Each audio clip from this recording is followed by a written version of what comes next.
I detest Chicken Run: Dawn of the Nugget. It is by far one of the worst animated sequels ever known to man. How? Watch to see why.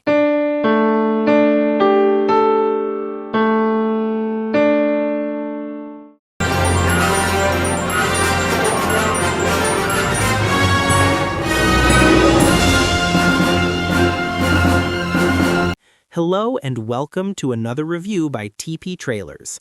I loved the first Chicken Run. It was probably a 9 out of 10 film for me. I'll review it someday. But for now, we have the sequel, and boy, it is bad. It did everything a sequel shouldn't do. First off, let's start with the plot. Spoilers. So, in the future, the chickens live on their island.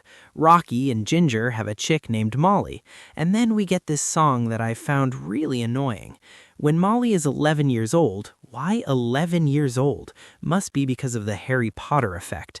Anyways, when Ginger sees a truck going by a road off the island, they fear they will be discovered, so they cover the whole island in nets to avoid being seen. Then they try looking at the goings-on. Meanwhile, Molly wonders what happened, and she goes to see.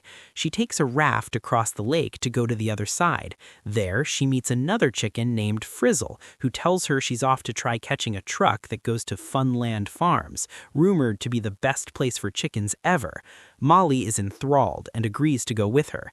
Meanwhile, the other chickens find out Molly is missing and cross the river to try getting to her. They find out where she's going and realize Funland Farms is a place where chickens are brought to be killed under the guise of a fun playground. So, when Molly is brought there, she finds out all the chickens are acting weirdly, which turns out to be because they have hypnotizing collars to make them not have fear.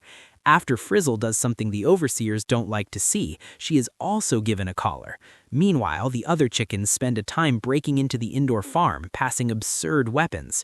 Ginger sees Mrs. Tweedy briefly, who is now the owner of this place, and is the wife of her new husband, inventor Dr. Fry. Now, Mrs. Tweedy has a new customer, a man named... forgot his name.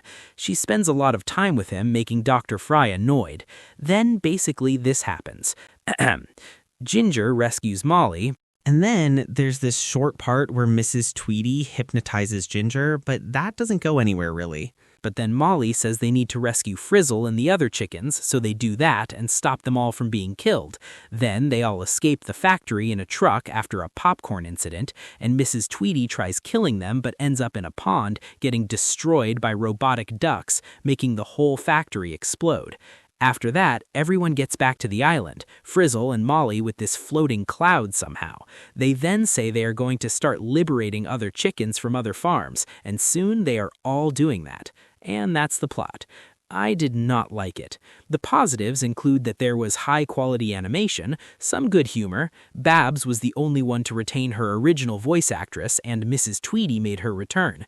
The factory scenes were pretty cool, the soundtrack was alright, and that's it. So, here are the negatives. First off, that song by the British lady was annoying. Let me tell you all about my baby. Also out of place for a Chicken Run film. The color palette was too bright compared to the gritty first film.